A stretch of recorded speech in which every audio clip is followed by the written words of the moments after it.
Good morning, everybody, and welcome to the Muscatine Today Show. Thank you guys so much for joining us. I am excited about today's show. So it's not often that I get to sneak somebody out of school, but today is the day for that. I got to sneak Hannah out of Wilton, out of school, and she's here to talk about some of the successes that she's had. But before we talk about all of that, I want to talk about our cool sponsors and how thankful we are for all of them. So thank you so much to our sponsors. Without them, we just literally would not have the show. We wouldn't be able to shine a light on all of the cool stuff that's happening in Muscatine County and all the nonprofits that are doing great things in our town and in our surrounding towns. So thank you so much to all of our sponsors of the show. We appreciate you so much. Thank you so much to Muscatine Power and Water, to Rivo Plumbing and Heating, to Impact Life Blood Center. Shout out and a little maybe push for you guys. If you're able to donate blood right now, if you're eligible, please go and donate blood. I know winter months for them, it's really hard to get people in. It's cold, people want to stay inside, but those donations are still needed all year long. It's still needed. So please go and donate some blood if you are eligible. Our friends over at Lutheran Living and Toyota of Muscatine, our newest sponsor, John Becky Insurance. We are so glad to have you on board with the Muscatine Today Show as well. Suntan City of Muscatine, they have a ton of great deals going on, $1 upgrades and tons of other great things that you'll see later on the show during commercials. Real Estate Resource Associates, Unity Point Health Trinity Muscatine, and then of course Hy-Vee. We're sitting here in front of the new Wahlburgers, and if you haven't tried it yet, you definitely need to. And we'll talk about some other great things that Hy-Vee has going on now until the end of the weekend here, some special sales and stuff. But I want to dig right in because I am surrounded right now. I'm sitting right next to like a pretty famous girl right now. So Hannah is here with us this morning and her coach. So I'll just dig right in. I think most people, unless you've been living under some sort of rock, probably has heard, but I want to talk a little bit about what led to the championship and all the work that went in, because we all heard about the championship and about winning, and you know, we saw the paper and all of the things that, you know, you've said it, you know, people have been coming to you and wanted to do interviews, but so much work, you know, is put in before that. And so I want to talk about that today as well. But holy cow, this is amazing. So yes. Tell us what happened on Saturday for you. So the beginning of the morning, I knew I had 2 matches. Yep. For sure. And I didn't know for sure how they were going to go, but I just knew I had to go out and wrestle and do what I knew how to do. And my first match wasn't great. I did almost I'd gotten some bad positions, but I ended up winning overall, and that was okay. And I had a big break in between my first match and my second match of the day, and I knew that was a semifinal match. So if I won that one, I was going to go into the finals, which had always been a dream and something that I had been working for. And I had a feeling of who I was going to be wrestling, and I've actually wrestled her before, almost a year prior. And so, yeah, when I won that match, I think it meant just as much as the finals, if not more, because I was seeded 3rd and ranked 3rd, and she was ranked number 1. So I had proved all that wrong and proved everybody wrong. I feel like, and I guess I didn't, and it was all me. It was nobody else, and it was leading all up to that point, and it was awesome. And if the youth people saw the pictures, and IA Wrestle posted all the pictures, and Flo did too, of the pictures of me hugging Burkle and Bourne, and it was awesome. And it just it I think we have those pictures that Jess pulled up for you guys, but what passion, I mean, to see, because I think it goes to prove, I mean, it was definitely like your battle out there on the mat, but so much work. And I mean, I think for the coaches too, and you can probably attest to this, you guys, I mean, you guys work right alongside the athletes and really want what's best for each and every one of them. He's sweating just as much as us half the time from just yelling and you can see it. And we were talking the other day, actually, Tom Olsis from the Muscatine High School was here, and we were talking about some muskie sports, and we got on the subject of wrestling and just talking about the passion that really, when you go to a wrestling meet, it's like a whole different atmosphere when you're at a wrestling meet or a wrestling tournament. Just the passion and the people down around the mat, and just like it is different. And I think for the coaches it's different too. You're like right down there and you're just like. And so, talk to me a little bit about how you were feeling, during that match too. Not just that match. I mean, every match, the weekend, everything that culminated there. But from the coach's standpoint, it's seeing not only Hannah making history for Wilton and for female wrestling across the state, but knowing everything on the backside that goes into it, and seeing her achieve her goals and her dreams, and having that pleasure of being mat side and in the corner, and your heart and our own emotions are into it, and every step along the way, because we know what she's capable of, and going out there to see it happen, and all of it come to fruition, and emotions come high, and it's a great feeling, and the intensity and what it is, and just seeing her prove to everybody what she is capable of, and everything that's gone into it along the way. It's a great feeling. Yeah.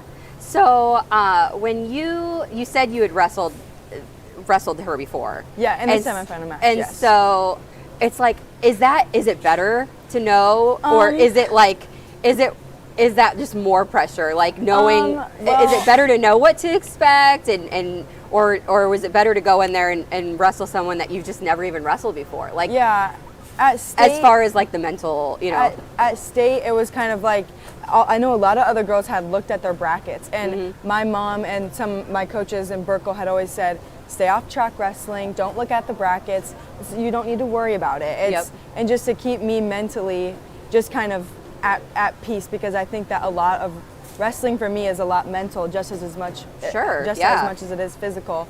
And so just to keep a good mentality, just I don't need to know who I'm wrestling, I don't need to know what their record is, because none of that matters when it comes down to it. And I knew she was ranked number 1 because people had told me, and that's okay.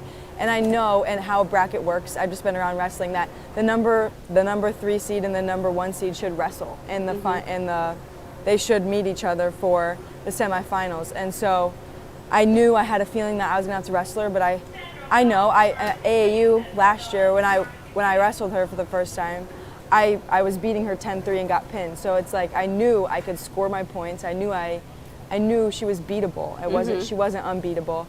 And I think I just proved that you just have to finish the match and just keep battling all the time. And it was revenge, but not, because she's a super sweet girl. I don't want anyone to think she's like a horrible person, because she's not. And I don't hate her or anything, because she's great. And she was the first person to hug me when I came off the mat from the finals. And she said, she's a senior, and so she said, if it was going to be anyone, it was going to be you. And she's like, she was very proud of me, and I was very proud of her too, because she was third, so she won her match in the finals. Yeah.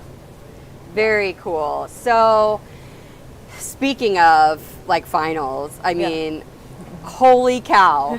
Holy cow. Like, talk to me about finals. So I knew it was going to be tough. Of course. And the coaches told me, if finals isn't tough, then there's something going on. The coaches told me that you just have to go out and wrestle and do what you know how to do, and wrestle your match, and you'll be fine. You have nothing to worry about. And I knew I'd beaten the person that was deemed unbeatable, and this was my time to go prove to everyone that I was capable of doing it. And I did not expect to pin her in the first period by any means, but I took control and I stayed calm, and that was my thing, because earlier in the day and in the tournament, there was moments where I'd gotten very flustered, gotten just a little bit too nervous and a little bit too quick almost, when you don't think about that always, but it was just slow down and slow your brain down and you'll be fine. And so I just tried my best to just remember, and I knew Brooklyn Born were in my corner, and it was going to be fine. I didn't have to worry about anything. Yep. So.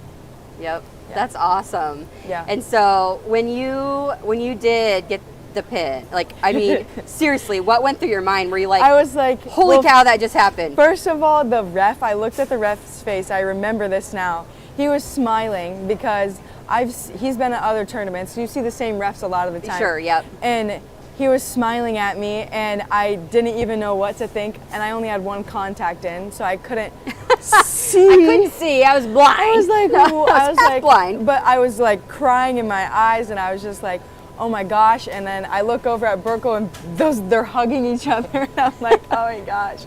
I just did that. Like I am capable really of so much.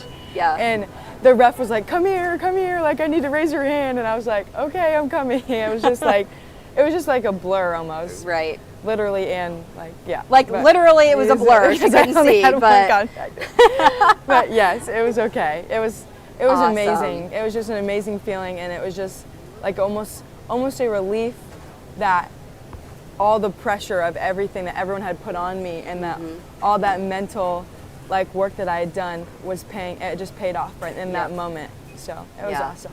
That is amazing. And so I mean, congratulations. Thank you. Holy cow. And then to have the other big announcement about, I think so many, we were talking about this actually before the show, just, you see, I was just at a youth wrestling tournament last weekend to watch my nephew, and you see so many young girls wrestling in youth wrestling. And then you go to junior high and high school, and you just rarely see girls anymore at those levels, and you just wonder, it's like, where do those girls go? Why do they stop? And we know some of the reasons behind that, but to know now that those girls who are passionate about it and who just stop for those certain reasons don't have to anymore and can keep going. And I mean, that is amazing. I think it'll just sanctioning it will make it easier for girls, and it can make them definitely feel more comfortable. Sure. And now schools, I guess they don't have to require it, but if there is a group of girls within a school that want to participate, it gives them an opportunity to say, okay, now it's not just a side thing. It is sanctioned. It is a sport. And if we want to have a team, if we want to be supported, you have to at least let us try. And so I think that even I had 2 girls come into practice yesterday, and 2 girls from my school that wanted to come out and try it. Just not only from me winning, but the sanctioning of it, and them knowing that there's so much coming for the sport, and so many opportunities for these girls now that weren't there before. And so I think it's awesome, and I think it'll help little girls stick with it too. And I know so many messages of parents saying that their little girls have watched me, and they were just so happy for me because I was so happy, and now they want to try it because they saw how happy I was, and that makes me happy just to know that I'm an inspiration like that, and I can be like that for your kid. I think that's awesome.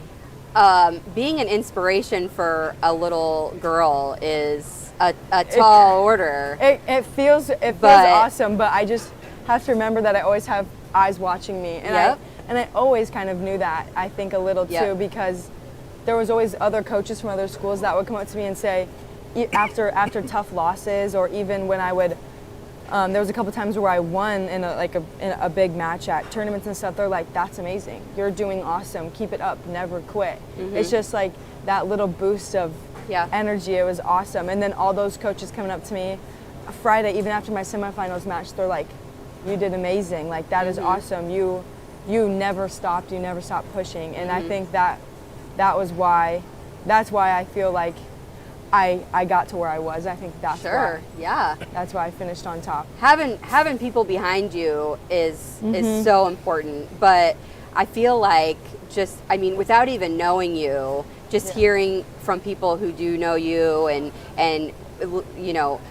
reading some of the interviews and some of the stories that have been written, you know, I can tell that you have a strong personality and that you're a good role model for people to look up to, and that is amazing and so awesome for Wilton, for Muscatine community, for everyone in the area.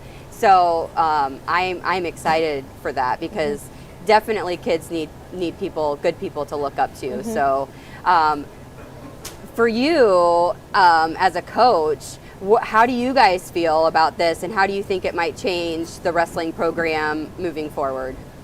Just as Hannah said, I mean, last Saturday she made history. She went out and did what we knew she was capable of, and achieved her goals, and that already set some wheels in motion within our own walls within our school. We've already got a couple girls that, hey, can we know it's the end of the season, but can we come in and try a few things out and, you know, see what it is kind of like. And knowing that, you know, we had a great pep assembly on Monday too, congratulating her. Yes, and that was awesome. Getting the whole 712 building down there to see the success and what everybody, you know, that what is capable for some of the young ladies within our own building, not, you know, and aside from just Muscatine County. And we got some great programs in our area that I'm hoping, and it is going in the way that we want it to, is, hey, we'll create separate practices. We got, now it's sanctioned, we'll be able to, you know, travel as a team, as a group of females going together and being their own team and being able to go set their own records, and not just, like Hannah said, not just be all right, I'm a part of this or a part of that. Now they get to be their own thing. And go and just, have fun. We also got to talk to Jean Berger, the director of the Iowa Girls Athletic Union, and she said it's like all good things take time, and I knew that it was coming soon, but I also, and everyone was like, where is it at? Like, why hasn't it been sanctioned? But like she said, there's a set of rules so that things can be done correctly. And so, and I'd rather it take a little bit more time, and it did take a little bit more time, I guess, than it be rushed and there be things that are wrong, and you get into situations where there's people break rules and things like that. So it's now, I think we can move forward a lot easier than we could before. And we can have practices with other schools and there not be an issue, and we can all work together and really like keep the movement going and just keep getting more girls out. Keep that momentum going in the right direction and have it be a good story. So tell me what's next for you. Like, what do you have a goal set for what's kind of next? Yeah. So already? Yeah, I'm sure. On the goal board, I wrote on the third day of practice, the whole team writes goals on the board, and I wrote a 120-pound high school and AAU state champion on there, because AAU is like the club side of things, and because it wasn't sanctioned, girls were always allowed through high school to compete there. And so obviously the other half of my goal is to win AAU too. So that's kind of the next thing.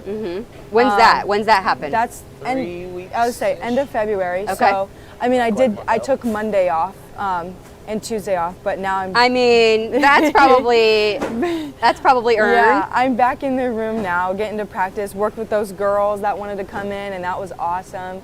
Because I go to a smaller school. Yeah. So, I mean, I consider them both my friends, and all the girls that want to come out, we can become friends through it and just create a really good team. But after AAU, it's kind of right into freestyle season. So in high school, we wrestle folk style, but girls in college wrestle freestyle, which is a completely different style of wrestling. And in anything past college, because in college you wrestle freestyle, and anything competitive, like Olympic-wise, is all freestyle. So it's good to have freestyle in your back pocket and be able to understand it, practice it, and compete it if you can. And my goal is to be a freestyle state champion and get the chance to wrestle at Fargo too, because that is a big national tournament, and that just to get to go out on a stage that big, because it's a very large tournament. So yeah, I think that would be good. Sounds like you have some big goals to reach, and that's good, because that means you're working towards something, you're staying on track and a year ago, I feel like being a state champion was aiming high, and so now that I just have to keep going higher and Yep. higher, I feel like. Absolutely. Yeah, keep going. This is awesome. I think I know this was your goal and this was something that you achieved yourself, but I think the whole community is so excited and I mean is so pumped up right now for you, and I hope that you feel that and feel the excitement that everyone has for you right now. It's good. Social media has good and bad sides, and I think one of the best sides was people getting to see the videos of me and the pictures and the stuff my mom could share out, and I know people were live streaming it because it was hard for people to come watch. Yeah. So they got to see at least the videos, or they knew it directly after I won that I had won, and the outpour of support and just congratulations. It made me feel like very, very supported. And then the pep rally too. That was awesome. I got a little emotional there too because everyone was standing and all the teachers were there. And I don't think, even today, I'm still getting congratulations. And my friends are like, I can't believe we have a state champion sitting at our lunch table and stuff like that. And it means a lot too because they're just very proud of me. And though I know the whole school and the teachers are very, very, very proud of me, and they know how much work I put in. So. Yeah, absolutely. Talk to me a little bit before we end today. Talk to me a little bit about how much work you've put in. How long have you been working towards this? How long have you been wrestling, and then I assume you've been wrestling since I started wrestling in 7th grade. Okay. Oh, in 7th grade. Yeah. Okay. So my brother's that's been different. wrestling. Yeah. So it was always kind of, my brother started wrestling when he was in kindergarten. And when we became the same size, because my brother's very big, he's a very big kid, I would go to I would go to tournaments with him and I would warm him up. And my job was to sprawl or defend a shot or just be a little practice dummy kind of and just do the best I could. And then I watched a little girl, Jocelyn Holiday. I watched her wrestle at the Wilton tournament, and I watched her pin a boy in 10 seconds, and she was smiling the whole time and came up the mat laughing and was like, she jumped into her dad's arms, and her dad was so proud of her. And I was like, that would be so fun. How cool would it be? And Jocelyn was younger than me. Yeah. I think she was in 4th grade at the time, and I was in 5th or 6th grade. And then I really got to thinking about it, and I was like, I could do that. Why? Who's saying that I can't? It would be cool to just try it. And at the time I played softball, and so my mom specifically was like, wrestling would make you really strong. You would have really good balance. Your core would be so strong for softball. You could hit the ball so far. And I played softball until last summer, until I started focusing on wrestling a little bit more. I went to 8 or 9 camps over the summer, went to a bunch of different summer practices, open mats, and really just started focusing more on wrestling because last year I was like, if I'm gonna be a state champion like I want to be, or I want to be on the podium, you have to put in the extra work and take advantage of the off season. So I did, and it was obviously leading up to season. I did do some out of club practices and things like that leading up to the season, and was putting in the time, and then practices every day after school at 4 o'clock, and you can be in there, you can be at the school till 7. So spending all the time you can, getting extras, watching your film, knowing what you can work on, running your hauls, running your sprints, doing your 300 jump ropes before you leave, finishing all your sit-ups. That's the kind of extra work, making sure that you're getting enough sleep, listening to your coaches when they say to put your phone down and go to bed. And I think that just focusing on yourself and being a little bit selfish too. Yeah. It sounds bad, but when you're an athlete and you're a student at the same time, you have to put yourself first and know where your goals are and just remind yourself of those goals. That's why having a goal board in the room, looking at it every single day is really good.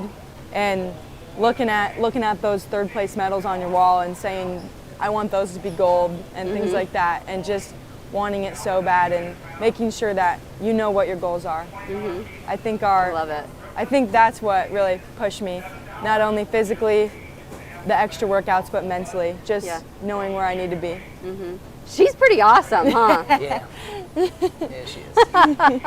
I love it. Well, I can tell that you're going places, and I am so excited that you're here with me today. Thank you so much for coming down. Thank you for the invitation. Absolutely. It was awesome to see that. Yep. I am inspired, and I am sure that you're going to continue to inspire others. So keep working hard.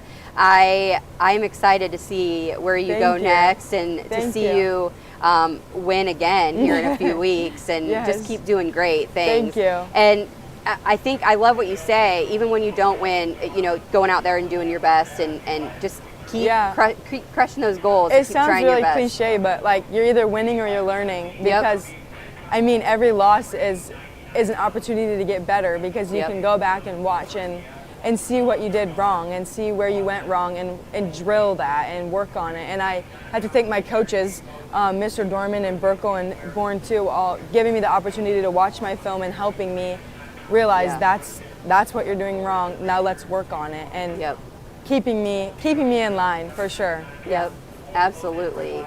Well, I appreciate you coming so much, and thanks for bringing her down. Thank you. Thanks for having her. I think it's so awesome. Thanks to the Wilton Community School for being so supportive and letting her come down this morning as well. We're all so proud of you, the whole community. Thank you. I appreciate thanks it. for being an inspiration for our youth as well. That's an important job, and I think that you're a perfect person for it. So thank you so much. We're gonna go to a quick commercial, and then we'll be back after that. But congratulations to you. Thank you And so if you see her out and about, make sure you give her a high five or a clap or a fist bump. Fist bump, yeah. Those are my favorite. I'll be right back after this. We just don't work out in a single plane of motion.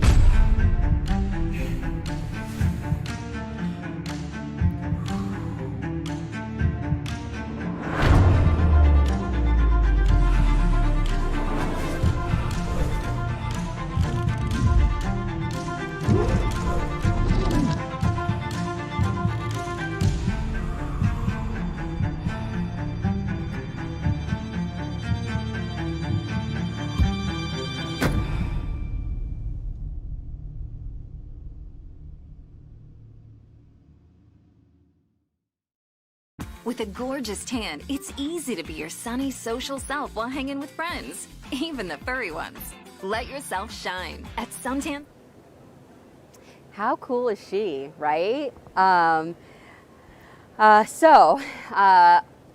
to a couple things that Hy-Vee has going on before we wrap up the show today.